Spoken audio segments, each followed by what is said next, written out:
បន្ទាប់ពីយើងដោះឡុង4នឹងហើយយើងឆ្កឹះវាចេញមកឆ្កឹះស្រួលណានេះបាទយើងខ្ទាស់វាទៅមកបាទខាងមុខនៅខាងមុខឯងយើងដោះវាហើយយើងឆ្កឹះស្រួលរបូតខាងមុខផ្សេងឯឡើយបាទនេះអញ្ចឹងកុំ router នេះគឺនៅស៊ីតរបស់វាទេវាមានវាយលេខវាយអីមកហើយនេះគឺកស៊ូតំណប្រាំងវាណាការពារបដាងនេះខូចកុំឲ្យវាឆេះប្រអប់នេះបាទអញ្ចឹងគេគិតគូរដល់បាទដាក់បណ្ដាត្រង់ការវាឆេះ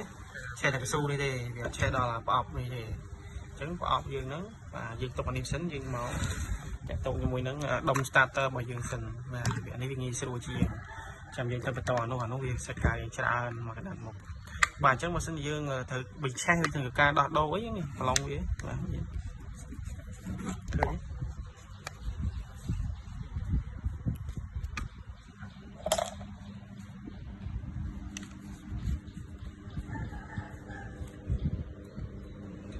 បាទដំណឹងមកយើងគូអប់ចេញបាទរៀងហើយនេះគូចំកន្លែងហ្នឹងបាទ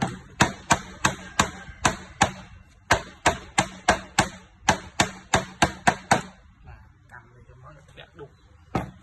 នេះ starter ឬគេហៅដុំខ្នើយហ្នឹងបាទហើយរបៀបវាស់របៀបអីខ្ញុំប្រាប់ខ្លះៗឲ្យខ្ញុំវាស់ឲ្យបន្ថែមថាវាតម្លៃវាស់វាមិនដឹងថាខូចឬមិនខូចបាទភាគច្រើនវាមានណាបាទអីអត់ខូចទាំងអស់តែនេះបាទវាអាចដាច់នេះខ្សែនេះភាគច្រើនបាទបុកខ្លាំងពេកនេះវាដាច់ខ្សែតំណនេះបាទជើងវាទាំង4ហ្នឹងបាទនេះបាទឬក៏មួយទៀតលលួយជើងបាទនេះយើងអាចដោះដូរបានណាបាទយើងអាចឆ្កឹះដូរបានមានលក់ទៀតបាទមួយឈុតវាហ្នឹងមានគ្រប់យ៉ាងគ្រឿងនេះឥឡូវវាសបោឲ្យតែយើងដឹងថាកំហូចវាខូចអីថាតែយើងមិនដឹងថាខូចអីទេបានមិនដឹងថាដូរអីស្អីមានទេឥឡូវថាបោះចិនបោះស៊ីនអីវាមានគ្រឿងផ្លាស់ទាំងអស់ឆ្កឹះវាមកបាទឆ្កឹះស្រួលជាងជើងវាចម្លងទៅលើអត់អានេះក៏យើងអត់មានទៅច្រឡងមួយខ្សែច្រឡងហើយជើងខ្ជុំទៅលើបានហើយ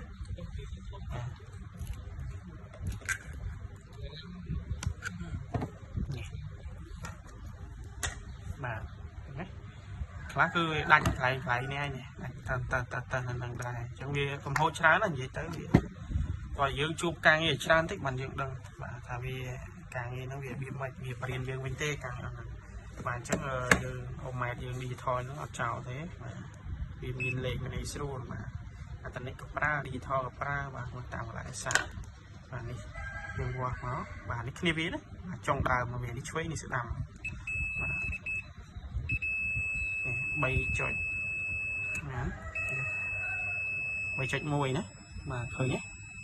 3.1ខាងនេះក៏ដូចគ្នាដែរបើសិនយើងចង់ដឹងឆ្វេងស្ដាំយើងត្រឡប់វាវិញមកបាទខៃលោកច្រាស់ដឹងឆ្វេងស្ដាំ3.1ដូចគ្នាណាខៃលោកបាំងដែរ3.1ឲ្យចាក់មួយម៉ាស់មកដើរអត់មានទេបាទមែនអត់មានជាប់ម៉ាស់ជាប់អីទាំងអស់ហើយម៉ូទ័រហ្នឹងនៅល្អចេះទេគាត់យើងដោះរៀន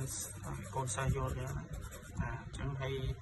វាមានឆ្លងគ្នាអត់ទៅវិញទៅមកអត់មានឆ្លងទេបាទអញ្ចឹងគឺ router starter នេះគឺស្អាតល្អទាំងអស់បាទហើយបើវាសិនជាវាឆេះវាអីដោះរុំហើយឥឡូវមានថ្មីលក់ទៀតបាទគ្រឿងបន្លាស់វាអត់ខ្វះបើសិនវាអត់ដឹងរោណាឆាតមកគ្រូសួរហើយតែត្រូវសិស្សចង់រៀនអីអាចតំណតាម Telegram មានរៀនតាម online មានអីមានធ្វើវីដេអូមានអីដែរហើយចង់រៀនផ្ទាល់តាក់ទងមកហើយឥឡូវយើងចាប់វាចូលវិញទៅកុំឲ្យពេលបាយពេកយើងដាក់វាចូលវិញមកចូលវិញក៏មានបានដែរហើយយើងមើលណាបាទជួនកាលក្តៅពេកវាលួយតួលួយអីយើងទ្រាប់กระดาษទ្រាប់អីបន្ថែមមក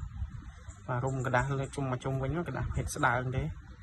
กระดาษរុំម៉ូទ័រយើងហ្នឹងតែយកអាភេទស្ដើងមករុំវាបិទកៅ502មកហើយដាក់វាបញ្ចូលមកតែនេះវាអេមហ៎បាទសិនមកគេអត់មានលួយអត់មានអីទេវាគោះតិចមកគោះស្រួលយកបាក់នេះបាទគោះកូនឡើងនេះមកវាដល់ថ្ងៃនេះហើយមើលវាចេញមកហ៎អូអត់ទាន់ចេញមកនេះអូសុំទោសអត់ទាន់បានដាក់នេះវិញហើយតែនិយាយញ៉ាំពេក